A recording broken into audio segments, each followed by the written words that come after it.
Seja Anjo da Esperança, ligue 0 operadora 12 21 27 30 30 ou acesse nosso site. Sou anjo, sou novo tempo.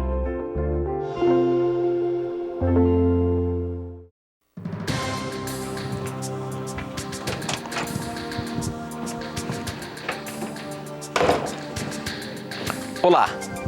Quero começar o programa de hoje lendo um verso interessante que está em Mateus, no capítulo 5, o verso 48, que diz o seguinte: Portanto, sejam perfeitos em amor, assim como é perfeito o Pai de vocês que está no céu. Esse texto, falando da perfeição, tem sido muitas vezes distorcido no meio cristão. Há pessoas que digam que o cristão ele pode chegar à perfeição, ser perfeito antes de Jesus voltar. Você pode estar em um grau de crescimento e chegar no nível da perfeição, assim como Jesus foi quando esteve aqui na Terra. Será que realmente você pode ser perfeito? Chegar ao nível de perfeição? De ficar isento de pecar? Será que talvez você poderá ser glorificado antes de Jesus vir nas nuvens dos céus? O que a Bíblia pode nos orientar sobre este assunto, que tem sido crescente no meio cristão? Esta e muitas outras questões você acompanha agora, pois está no ar, Na Mira da Verdade.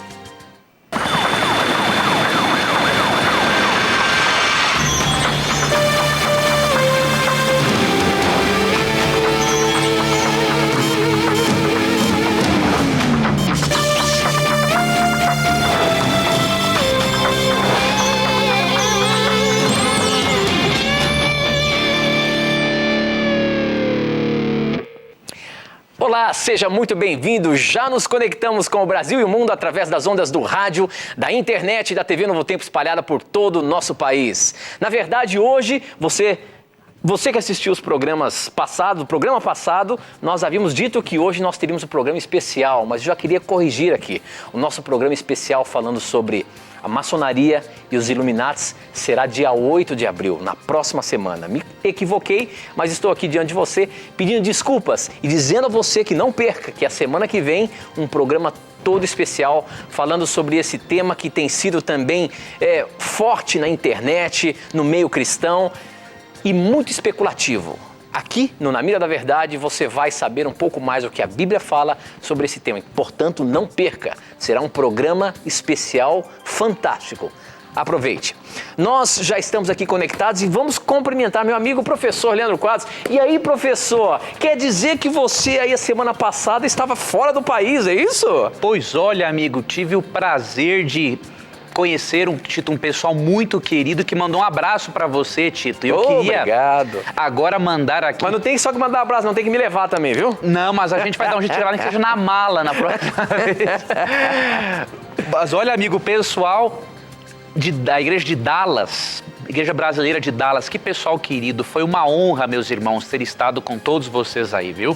Que o nosso Criador abençoe a vocês, que Ele dê cada vez mais forças para vocês terem as vitórias que precisam e muito obrigado pelo carinho que vocês têm para com o nosso programa. Eu queria mandar também, Tito, um abraço para a Jandirinha da igreja de Ponte Grande, em Guarulhos. Uma satisfação lhe conhecer, irmã. E um abraço também para a Daniela, uma amiga que trabalha no restaurante JB. Prometido o abraço, viu? E cumprido agora. E também um abraço para Samuel Xavier, de Sorriso, Mato Grosso, e para toda a sua família. Que Deus guarde a todos vocês e obrigado pelo carinho para conosco. Muito bem, professor. Eu também não posso deixar de mandar um abraço a você, telespectador, que acompanha a programação da TV Novo Tempo. Você que nos assiste através do canal 14 da Sky, você que nos assiste através de uma emissora da TV Novo Tempo espalhada por todo o nosso país. São mais de 700 emissoras em todo o Brasil. Obrigado pelo carinho da sua audiência. E a você, nosso ouvinte da rede de rádio Novo Tempo. Você que também está nos ouvindo e tem a chance de mandar as suas perguntas. Para você participar do programa, basta você mandar as suas dúvidas para o número 12 991566972. Você manda um torpedinho SMS, ele chega aqui na hora para mim.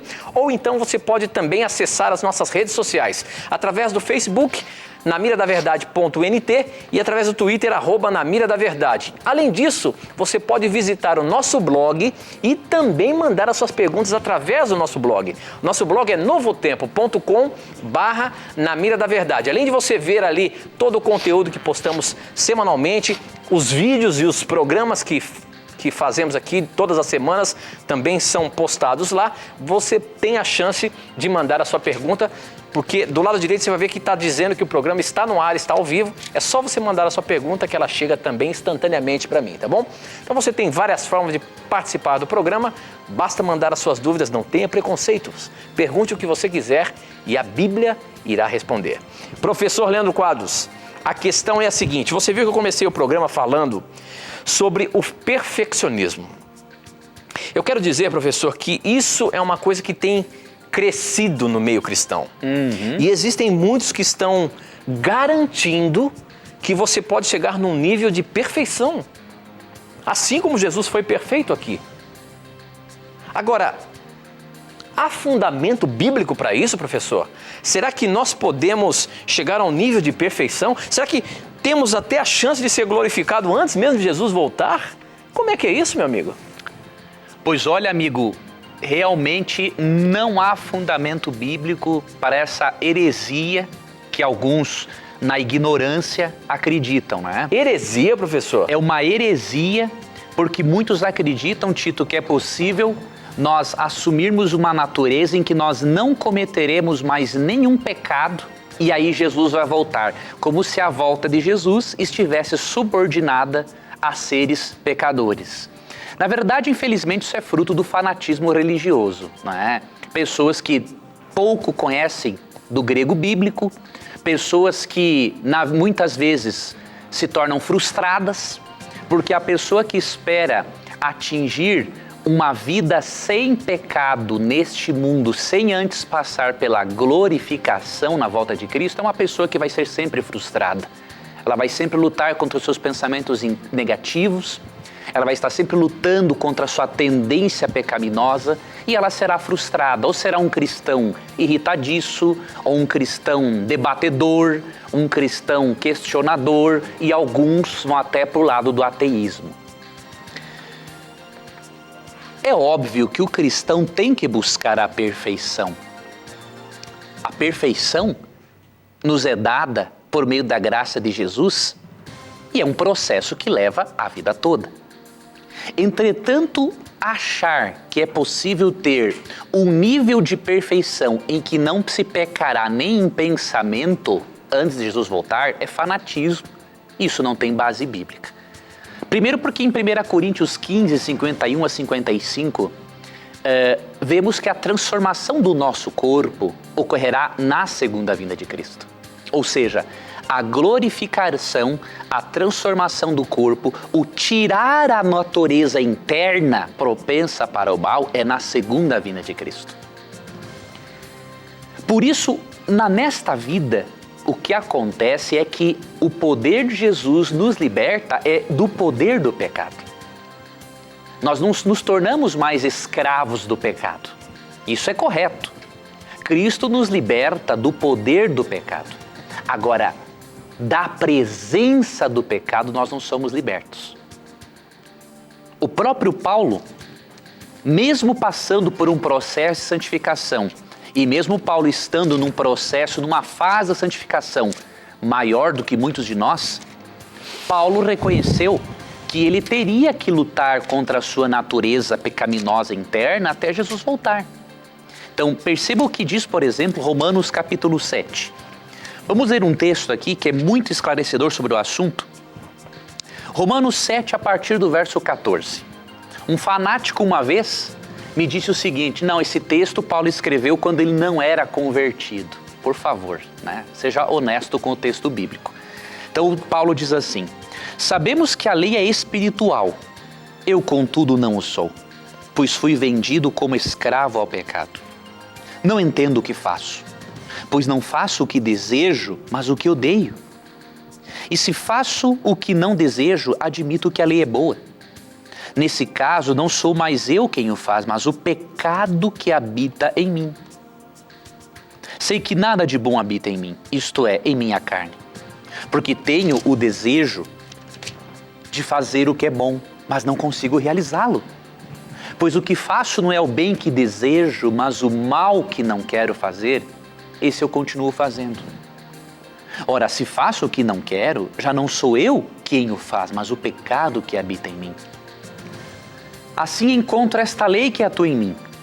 Quando quero fazer o bem, o mal está junto de mim. No íntimo do meu ser tenho prazer na lei de Deus. Mas vejo outra lei atuando nos membros do meu corpo, guerreando contra a lei da minha mente, tornando-me prisioneiro da lei do pecado que atua em meus membros. Miserável homem que eu sou! Quem me libertará do corpo sujeito a esta morte? Graças a Deus por Jesus Cristo, nosso Senhor.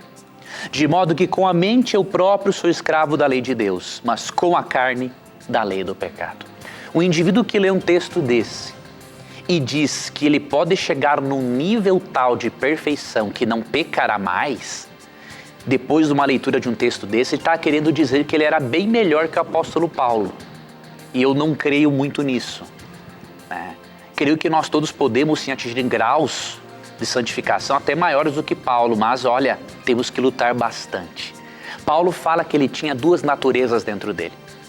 A natureza espiritual, que amava a lei de Deus, mas tinha uma outra lei dentro dele, que era a lei do pecado. Mesmo ele não sendo um pecadeiro, que fazia do pecado um estilo de vida, ele continuava sendo um pecador. E aí ele falou aqui, graças a Deus por Cristo Jesus. Se não fosse por Cristo Jesus, a carne sempre estaria vencendo. Mas mesmo ele seguindo a Cristo, ele tinha quedas, porque ele pecava também em pensamento. Para finalizar, o problema de muitos perfeccionistas é achar que pecado é só transgressão da lei. Realmente, o pecado é transgressão da lei de acordo com 1 João 3, verso 4.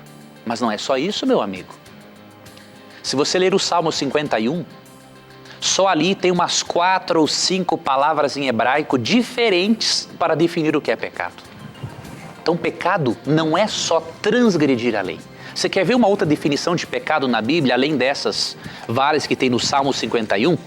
E com isso aqui você vai perceber que essa ideia de que é possível não pecar mais antes da glorificação é uma ideia fanática que não tem como encontrar apoio bíblico para uma barbaridade dessas, né? Então, por exemplo, tem um texto aqui muito interessante, Romanos capítulo 14, verso 23. Olha a outra definição de pecado. Mas aquele que tem dúvida é condenado se comer, porque não come com fé. E tudo que não provém de fé é pecado. Biblicamente, além de pecado ser a transgressão da lei, não ter fé em Deus é pecado. Agora eu lhe pergunto, chegará um momento em que seres humanos, antes da glorificação, não tenham nenhum momento de vacilo na fé? Não chegará esse momento. Então, sempre serão pecadores. Sempre precisarão desesperadamente da graça de Jesus para serem salvos. E por isso, se você manteve contato ou mantém contato com essa teoria perfeccionista, abandone essa heresia satânica que tem afastado muitos do puro evangelho de Jesus Cristo. Busque sim a perfeição cristã, mas não busque ser um fanático. Agora, professor, a gente consegue identificar o momento exato da glorificação? A Bíblia nos dá essa luz? Nos dá, Tito. De acordo com 1 Coríntios, eu citei 1 Coríntios 15, 51 a 55, mas vou ler um outro texto. 1 Tessalonicenses 4, 16 e 17. É um texto também muito claro, que mostra que a glorificação é na segunda vinda de Jesus. Então, hoje Cristo nos liberta do poder do pecado quando nos convertemos, mas da presença do pecado, ao ponto de não termos mais a natureza dentro de nós, a natureza má, é na glorificação, na volta de Cristo. Ok. Então eu vou ler, Tito, 1 Tessalonicenses 4, 16 e 17, que diz assim: pois dada a ordem com a voz do arcanjo e o ressoar da trombeta de Deus, o próprio Senhor descerá dos céus e os mortos em Cristo ressuscitarão primeiro. Depois nós, os que estivermos vivos, seremos arrebatados com eles nas nuvens para o encontro com o Senhor nos ares. E assim estaremos para sempre com o Senhor. Então, o arrebatamento dos justos com a transformação do corpo, de acordo com esse texto e de acordo com 1 Coríntios 15, 51 a 55, ocorrerá na volta de Jesus. Ok, professor. Muito bem. Eu queria dizer para você o seguinte: se você porventura discorda daquilo que a gente fala, daquilo que a gente apresenta através da Bíblia, os nossos meios de comunicações, você pode mandar um e-mail através do namiradaverdade@novotempo.com, você pode entrar nas nossas redes sociais e dar a sua opinião e debater com a gente. Nós estamos abertos, o que nós queremos apresentar é a pura palavra, não é a opinião do professor Leandro Quadros, não é a opinião do programa Na Mira da Verdade, nem da Igreja Adventista, mas o que a Bíblia fala. Portanto, não tenha preconceitos não, nós estamos abertos para o que você quiser aqui apresentar em réplica sobre aquilo que nós apresentamos, tá bom? Bom, professor Leandro Quadros, as nossas redes sociais aqui estão bombando, o pessoal está participando, mandando suas perguntas. Obrigado pelo carinho da sua audiência, obrigado por você participar. Eu queria fazer uma pergunta agora que veio pelo Facebook, quem mandou foi o Eliezer Rodrigues.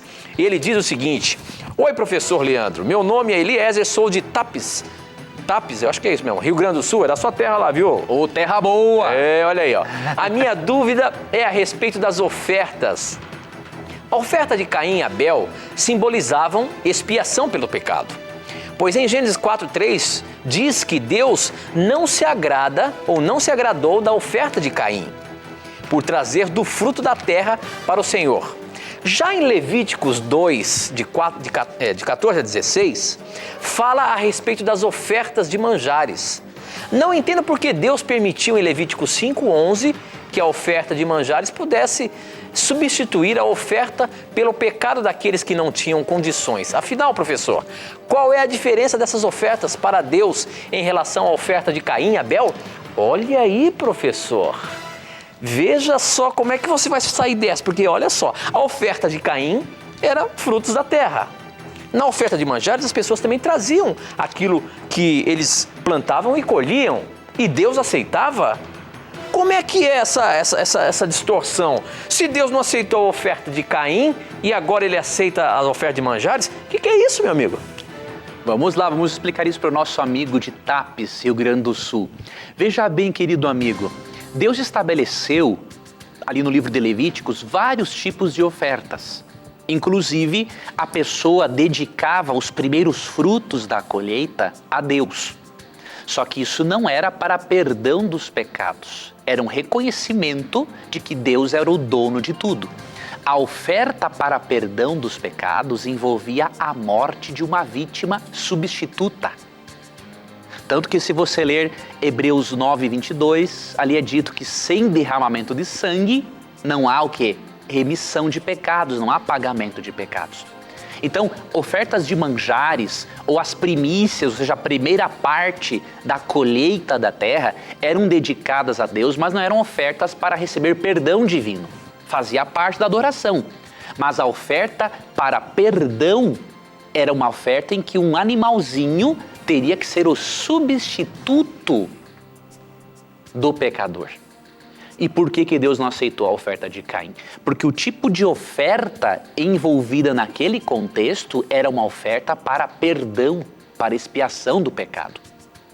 Se você ler, por exemplo, Gênesis 4, você percebe que Deus não se agradou da oferta de Caim. E até aqui, no texto, no verso 6, diz o seguinte, ó. O Senhor disse a Caim: por que você está furioso? Por que se transtornou o seu rosto? Se você fizer o bem, não será aceito? Mas se não o fizer, saiba que o pecado ameaça a porta. Ou seja, Deus definiu no verso 6 que o que Caim fez não foi bem. Ele fez o mal, por quê? Caim expressou uma salvação pelas obras. Enquanto que Abel sacrificou o animalzinho, que seria o seu substituto, Caim ofereceu uma outra oferta a Deus, como dizendo assim, não, eu me salvo do jeito que eu quero. E não é assim que a coisa funciona. Então não podemos confundir os dois tipos de ofertas. Caim e Abel estavam oferecendo um tipo de oferta específica num contexto específico. Expiação de pecados. Exige derramamento do sangue da vítima, de acordo com Hebreus 9:22. Já no caso de Levítico, era uma outra história. E mesmo assim, os cereais, os alimentos oferecidos a Deus, eles jamais eram substitutos da oferta em que tinha uma vítima para substituir o pecador. Muito bem, professor, muito bem.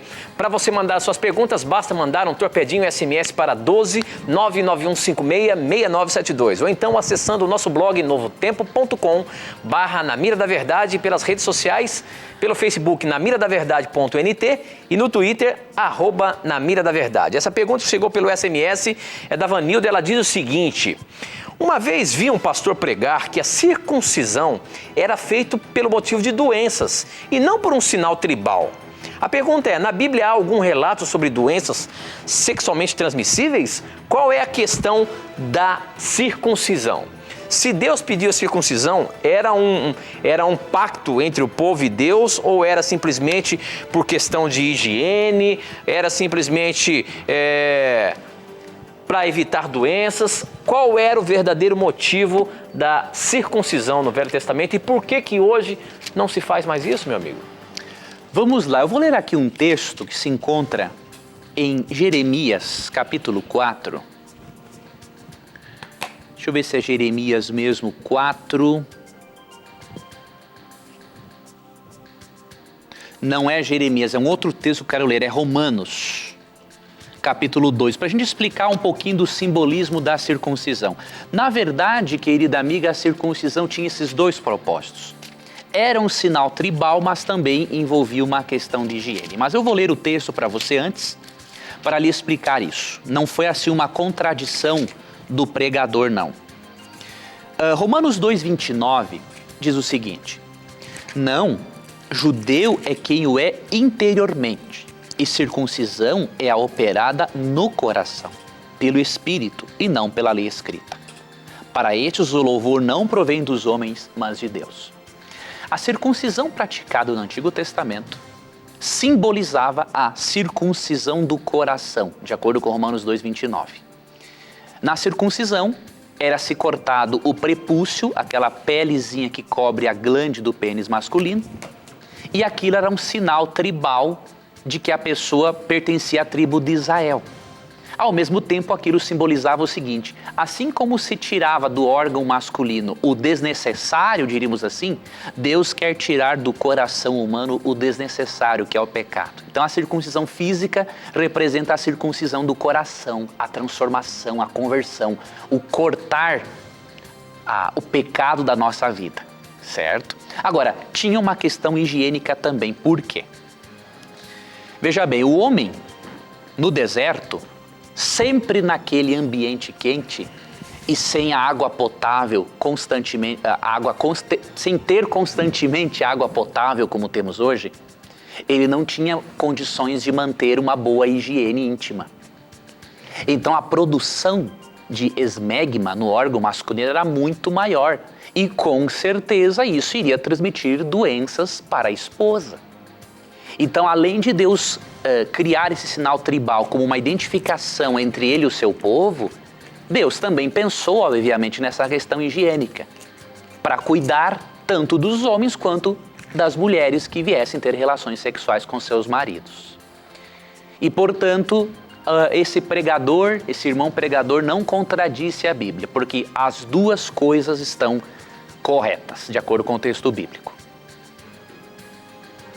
Muito bem, professor. Eu estou lendo aqui um texto de uma pergunta que ela vai para a mira agora, meu amigo. A pergunta chegou pelo Twitter.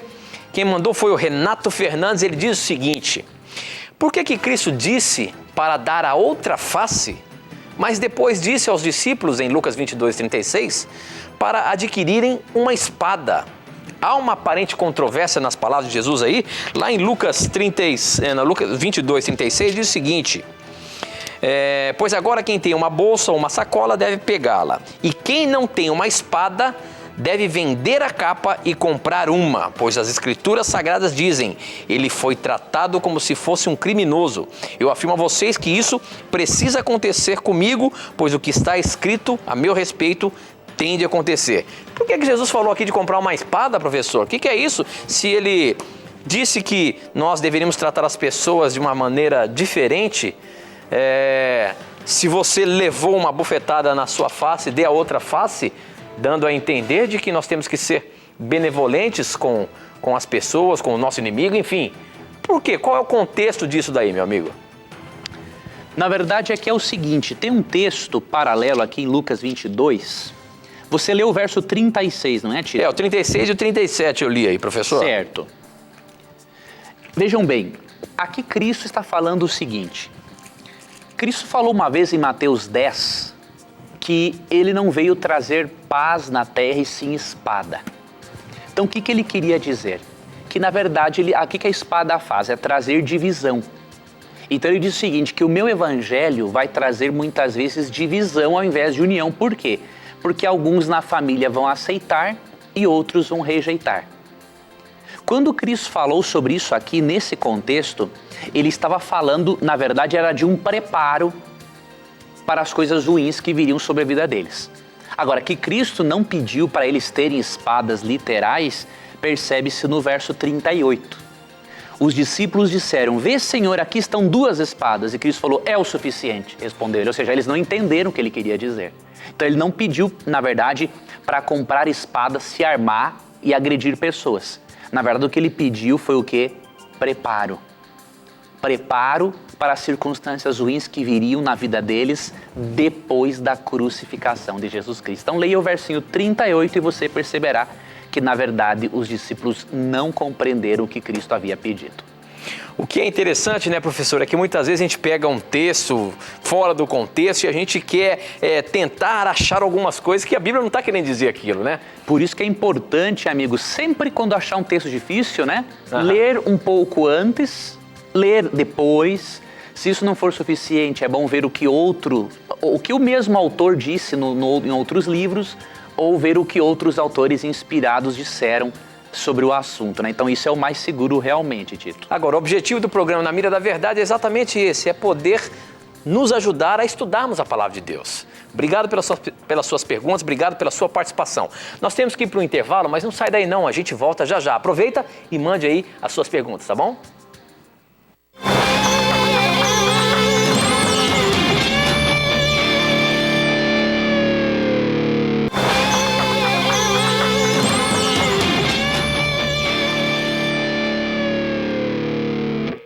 Já estamos de volta ao vivo, agora são 21 horas e 33 minutos. Obrigado pelo carinho da sua audiência. Este é o programa Na Mira da Verdade, um programa de perguntas e respostas bíblicas. Você pergunta e a Bíblia responde. Se você tiver coragem de perguntar, tenha certeza que este livro sagrado vai ter a coragem de te responder. Pergunte pra gente. É só você mandar as suas perguntas por SMS, o número é 12 991 566972. Pelo Facebook é namiradaverdade.nt, pelo Twitter, @namiradaverdade e através do nosso blog novotempo.com/namiradaverdade, tá bom? Professor Leandro Quadros, aqui pelo Facebook tem muitas perguntas, mas antes de fazer uma pergunta, eu queria mandar alguns abraços especiais aqui, amigo. Ó. Queria mandar um abraço todo especial pro seu Sebastião Rodrigues da Cruz de Cacoal, Rondônia. Em Cacoal nós temos TV aberta lá. Um abraço a você, seu Sebastião, que acompanha a gente. Seu Sebastião é pai do pastor Gilson de Ji-Paraná e ele está acompanhando com toda a família e é um amante do programa Na Mira da Verdade. Um abraço todo especial para o senhor, viu, seu Sebastião? Eu também queria mandar um abraço para a dona Ana, que fez aniversário aí. A sua filhona, a nossa produtora aqui, está mandando um abraço para a senhora, um abraço todo especial. Professor Leandro Quadros, chega de abraço e vamos lá. Vamos lá, amigo. O bom é a pergunta, botar você na mira, meu amigo. E olha só, a questão chegou aqui pelo Facebook e ele diz o seguinte, quer ver?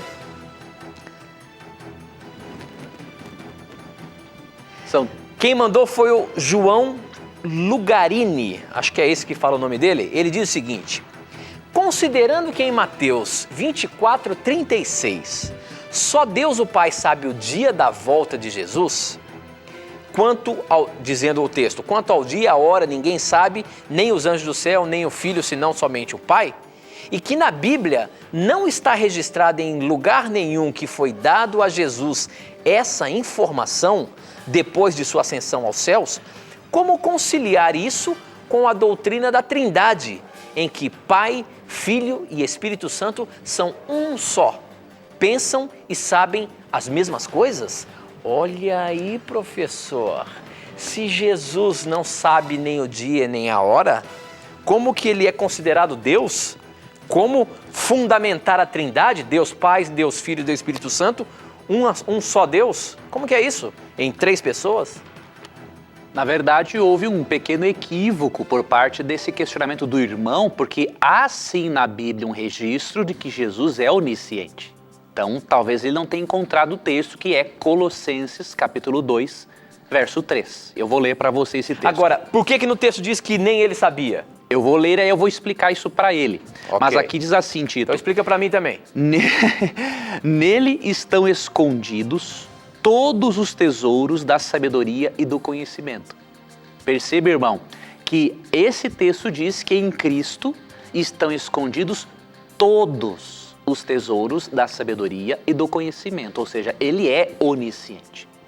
Agora, por que em Mateus 24, 36, como o Tito bem perguntou, por que ele diz que ele não sabia o dia e a hora da volta dele? Pelo seguinte, em Mateus 24, 36, Cristo está falando na sua condição de encarnado, na sua condição de um ser divino humano, na sua condição de encarnado, Cristo não usou seus atributos, como por exemplo a onisciência, em favor de si mesmo.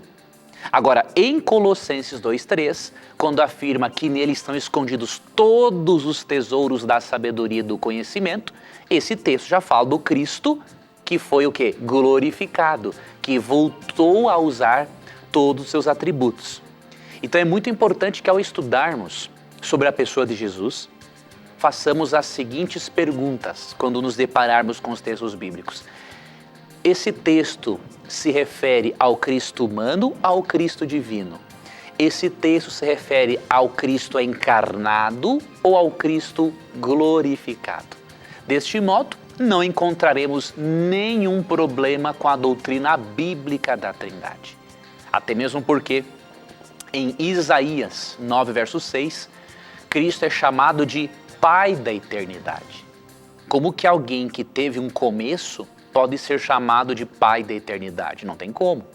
E ao mesmo tempo, em Atos 3,15, Jesus é chamado de o autor da vida. Como que o autor da vida pode ter tido um começo? Impossível. Então, portanto, existe sim um registro da onisciência de Cristo em Colossenses 2, verso 3.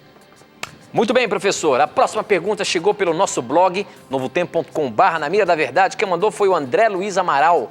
Ele é de Jaboticabal e ele diz o seguinte, é uma pergunta extensa, mas é interessante nós colocarmos na mira aqui.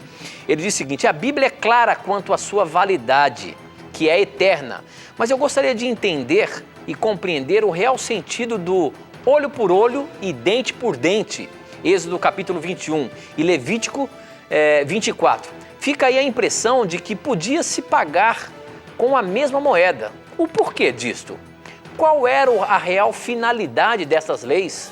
Por que as pessoas eram apedrejadas? Por exemplo, no caso do lenhador que foi apanhado cortando lenha no sábado, em João capítulo 6, ou também o caso da mulher que foi apanhada em adultério e queriam apedrejá-la, mas Jesus disse àqueles que não tivessem pecado que atirassem a primeira pedra. Então todos foram embora e a mulher foi perdoada. Ali me parece que Jesus pôs um fim na lei mosaica. Então pergunto, e as pessoas que foram apedrejadas no Velho Testamento? Quem jogou as pedras não tinham pecado? É claro que sim, mas então por que Deus assim permitia? Pastor, não parece injusto, pois a adúltera só não foi morta apedrejada porque Jesus lá estava, e assim ela teve a chance de se arrepender. Mas e os que morreram apedrejados no Velho Testamento? Não te parece haver dois pesos e duas medidas? Sabe, pastor, todas as vezes que estudamos sobre a lei e a graça e as pessoas fazem confusão sobre as leis mosaicas, então temos muita dificuldade em compreender essas situações que aconteciam no Velho Testamento. E isso é interessante, professor, porque realmente quando a gente vê as coisas que aconteciam lá no Velho Testamento, é difícil a gente explicar para uma pessoa o Deus do amor no Novo Testamento e o Deus do mesmo amor no Velho Testamento, só que tinha essas coisas. Quando Jesus veio aqui, realmente essa questão do olho por dentro foi extinto? Como é que é isso daí? A questão das leis do apedrejamento foram extintas ali naquela ocasião da mulher adúltera que Jesus a defendeu? Como que a gente explica estes questionamentos, meu amigo? Muito boa essa pergunta. Eu vou ler primeiramente um verso que se encontra em Mateus 5,17, que a princípio vai colocar uma pulga atrás da orelha do nosso telespectador, mas vai ser para a compreensão, na verdade, do tema. Então, eu vou pedir... Você quer me ajudar, Tito, a ler um texto? Sim. Você vai ler, Tito, Mateus 5, 40... Deixa eu ver qual é o que você vai ler aqui. Não, você vai ler, Tito, João 5, 46 e 47. João 5? Isso. Deixa eu só conferir aqui se é esse mesmo. João 5... Isso, você vai ler João 5, 46 e 47. E antes eu vou ler Mateus 5, 17. Tá bom? Eu leio primeiro ou você lê? Eu leio primeiro esse aqui. Tá bom. Ó, não pensem que vim abolir a lei ou os profetas. Não vim abolir, mas cumprir. Digo a verdade, enquanto existirem céus e terra, de forma alguma desaparecerá da lei a menor letra ou o menor traço até que tudo se cumpra. Veja bem, o termo lei aqui nesse texto se refere aos 5 primeiros livros de Moisés. Gênesis, Êxodo, Levíticos, Números e Deuteronômio. Então Cristo mencionou aqui que ele não veio abolir os escritos de Moisés e nem os profetas do Antigo Testamento, mas ele veio cumprir. O termo cumprir no grego plero quer dizer dar um verdadeiro sentido, completar, encher. Então Cristo veio dar o sentido espiritual da lei que havia sido perdido, não é, pelos israelitas naquela época. Então ele não anulou os escritos de Moisés. Agora o Tito vai ler para nós João 5, 46 e 47. Olha, na linguagem de hoje a Bíblia diz o seguinte: não pensem que sou eu que vou acusá-lo diante do Pai. Quem vai acusá-los é Moisés, que é aquele em quem vocês confiam. Se vocês acreditassem em Moisés, acreditariam também em mim, pois ele escreveu a meu respeito. Olha aí, professor, 47 também? Isso. Mas se vocês não acreditam no que ele escreveu, como vão acreditar no que eu digo? Pois olha que texto interessantíssimo, amigo Tito, que você leu. Jesus falou para os líderes religiosos da época que se eles não acreditassem em Jesus, era a mesma coisa que não acreditar em Moisés, porque Moisés escreveu sobre Jesus. Moisés escreveu sobre aquilo que Jesus ordenou. Agora, o que ele está... Desculpa, professor. Agora, o que ele estava querendo dizer? O que ele estava querendo dizer aí quando que Moisés queria acusá-los? Porque é o seguinte, sendo que eles estavam querendo matar a Jesus, eles estavam transgredindo uma própria lei de Moisés que dizia não matarás. Então, quando ele diz que Moisés iria acusá-los, é porque a própria lei de Moisés iria contra eles, ao que eles queriam fazer. Ok, tá? ok. Então, agora, como harmonizarmos essa questão? Se Jesus não veio mudar a lei, se ele diz que Moisés escreveu a respeito dele, por que que o apedrejamento era válido antes e Jesus não permitiu que a adúltera fosse apedrejada? Precisamos entender, amigo, o contexto histórico no qual Jesus estava inserido, e bem como o Antigo Testamento. Primeiro ponto, na Bíblia, Deus autorizou sim a lei a executar a pena capital.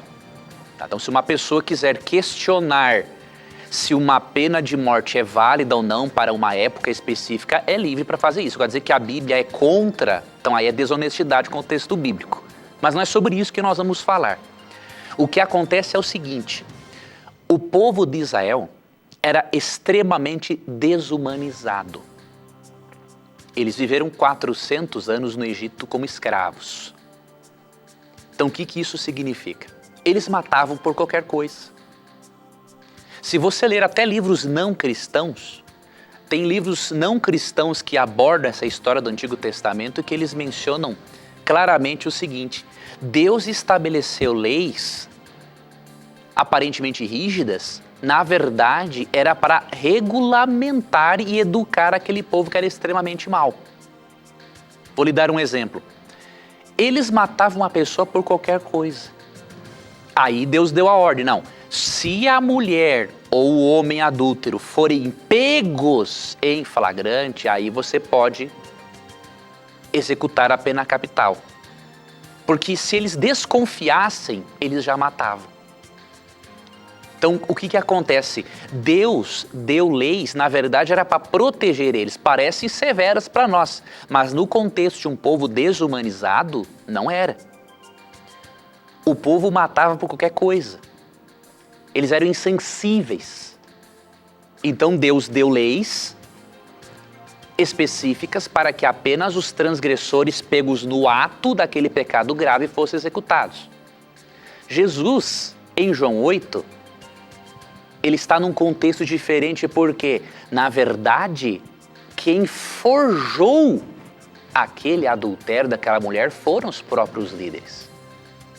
Você acha que eles, como é que eles sabiam que aquela mulher ali estava adulterando? Eles forjaram aquilo. Então é óbvio que Jesus jamais ia permitir que a pena capital fosse executada sobre aquela mulher, numa circunstância em que ela foi levada por eles ao pecado, e numa circunstância em que o povo não era mais desumanizado. O povo já tinha compreensão de que o perdão de Deus existe e que há crimes mais hediondos pelos quais uma pessoa poderia ser morta na época.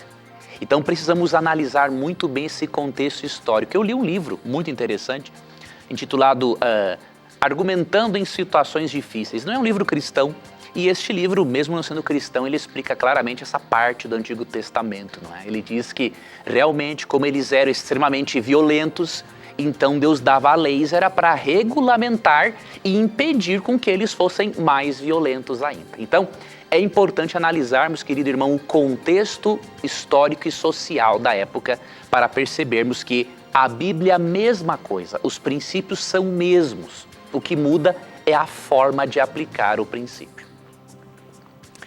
Muito bem, este é o programa Na Mira da Verdade. Se você tiver coragem de perguntar, a Bíblia tem a coragem de responder. Só que agora você fica com um momento diferente. Este é o programa Na Mira da Verdade, mas você fica com o momento da mentira.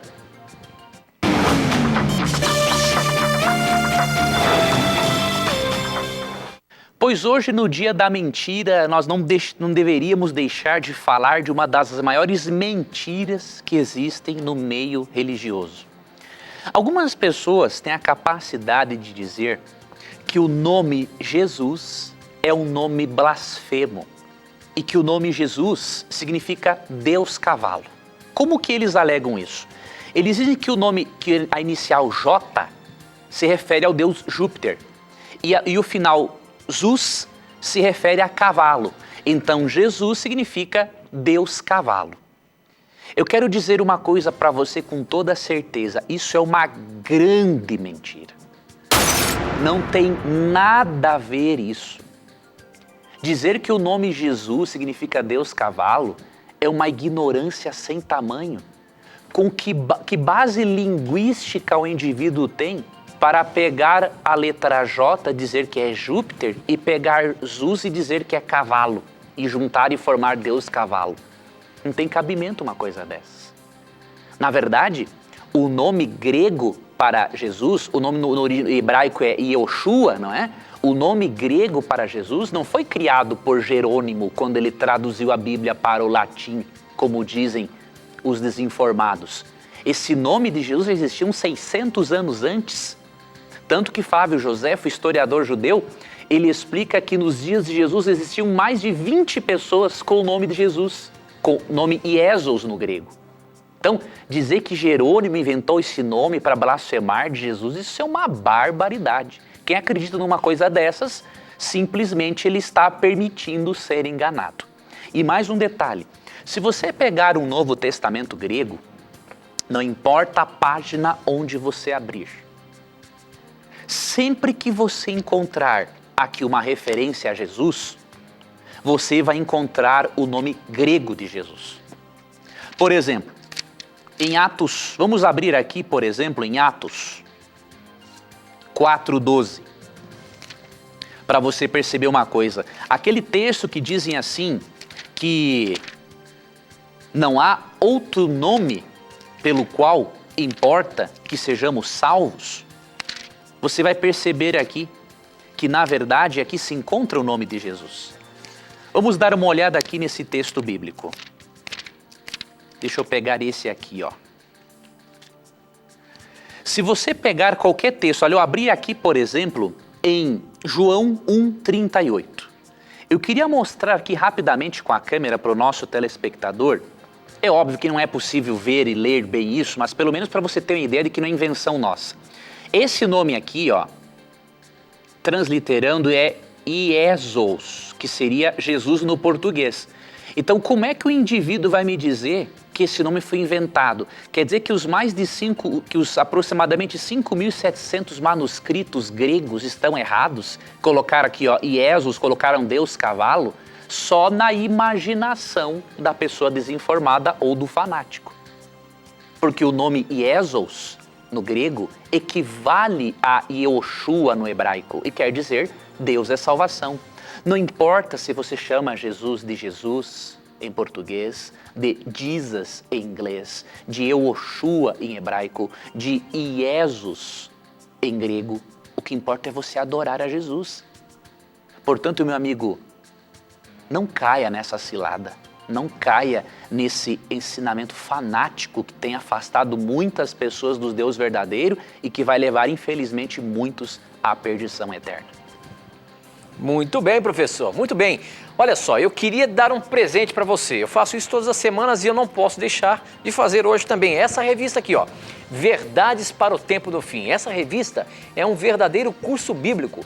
São 16 temas que tem nesta revista, onde você pode aprender mais sobre a palavra de Deus, a Bíblia Sagrada. E no final de cada texto, de cada artigo que tem nessa revista, você vai ver que tem um questionário no final, onde você pode preencher. E depois, se você mandar esse questionário para a gente, você ainda vai ter a chance de ganhar mais um presente ainda. Nós temos 3 CDs que são separados entre duetos, um CD que é só solos e um CD que é grupos e quartetos, que você vai poder escolher um desses CDs para você receber também de presente. Então, se você quer esta revista aqui, ó, Verdades para o Tempo do Fim, acesse agora o nosso blog novotempo.com/na mira da verdade. Você vai ver a foto dessa revista, você vai clicar em cima dela e ela vai te direcionar para um lugar onde você vai colocar os seus dados postais para que ela possa chegar certinho na sua casa sem pagar nada, tá bom? Peça agora mesmo e tenha a revista Verdades para o Tempo do Fim aí na sua casa, tá? Professor Leandro Quadros, uma pergunta que chegou aqui no nosso blog é capciosa, meu amigo. É capciosa? Você aí vive dizendo pra gente que não existe o inferno. Agora, olha só o que a Emanuele, lá de Teixeiras, na Paraíba, disse. Professor, o inferno existe? Sim. Quando Jesus estava para expulsar os demônios do Gadareno, os próprios demônios pediram para que não fossem enviados ao abismo, Lucas 8:31. Que abismo é esse, se não é o próprio inferno? E aí, professor, e então? Olha aí, ó, ela já até disse. E aí, professor, e então? Como é que você sai dessa, meu amigo? É o inferno ou era o inferno que eles estavam dizendo aí, os demônios? Vamos ler aqui, ó, um versículo interessante para ajudar nós. Qual é o nome dela mesmo, Tito? É Emanuele. Emanuele. Emanuele, perceba uma coisa, ele falou realmente em Marcos, em Lucas, para não mandá-los para o abismo. Agora, olha o que Cristo falou para ele, o que eles falaram para Cristo em Mateus 8:29. É importante pegar textos paralelos que falam do mesmo assunto para nós não criarmos uma doutrina que não existe na Bíblia. Então, em Mateus 8:29, olha o que os demônios disseram. Então eles gritaram: que queres conosco, filho de Deus? Vieste aqui para nos atormentar antes do devido tempo? Ou seja, os próprios demônios sabiam que não era o momento deles serem lançados no inferno? E muitos cristãos não sabem disso, não querem perceber isso na Bíblia. Quando eles falaram para não ser jogados no abismo, é que eles não queriam ser tirados realmente daquelas pessoas e ir para a condição de trevas espirituais nas quais eles se encontravam. Ficar fora daquela região ali. Agora, eles sabiam que o momento do tormento deles é algo futuro.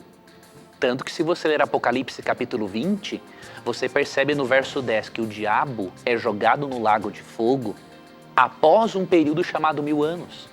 Como não existe ainda esse período chamado 1000 anos, o diabo não se encontra lá sendo atormentado no inferno. Então, analise esse texto de Mateus 8, 29 e você vai perceber que os próprios demônios sabiam que o momento do tormento deles é algo futuro. Ok, muito bem, professor. Eu queria agora mostrar para você que nós temos pessoas que vieram aqui nos assistir, nos acompanhar e convidar você, se um dia quiser conhecer o programa ao vivo, você tem a chance de conhecer aqui o programa Na Mira da Verdade. Nós temos pessoas aqui que vieram hoje, o Vanderlei Correia, a Cássia Monteiro e a sua filhinha Júlia Correia estão aqui. Dá um tchauzinho, ela já até dormiu, tadinha. Mas aí tem também a Juliana e o Arnaldo, olha lá, olha pra lá, ó, e dá um tchauzinho pra gente aqui. Obrigado por vocês terem vindo aqui acompanhar o programa Na Mira da Verdade. E se um dia você quiser conhecer o programa, basta entrar em contato com a gente e nós teremos o maior prazer em receber você. A gente não consegue receber muitas pessoas, mas umas 5 pessoas aí dá pra gente receber, tá bom?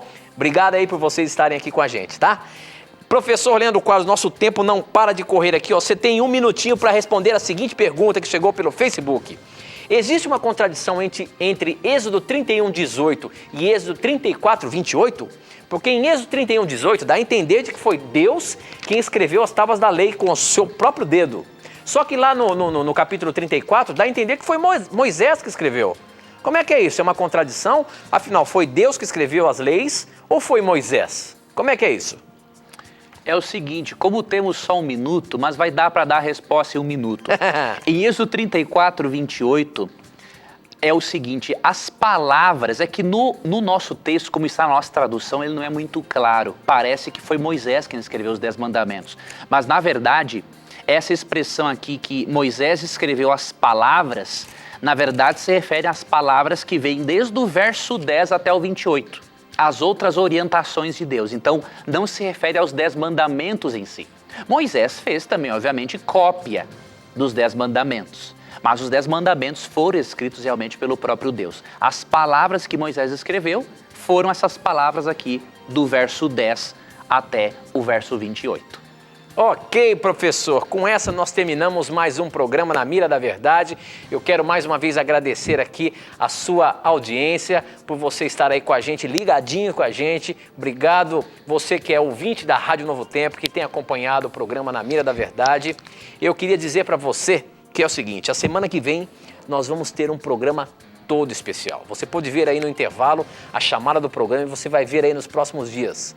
Nós vamos aqui falar sobre a maçonaria e os Illuminatis. Este é um assunto que tem bombado na internet, há muita especulação sobre isso.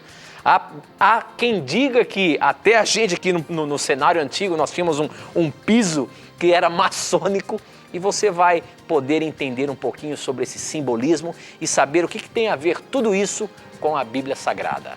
Dia 8 de abril, o programa especial da maçonaria, tá bom? Acompanhe o nosso programa. Bom, professor, chegamos ao final de mais um programa Na Mira da Verdade e a gente se encontra. Se preparem, hein? Terça-feira que vem eu quero ver você falando sobre esse assunto. Vamos lá, meu amigo, será uma satisfação.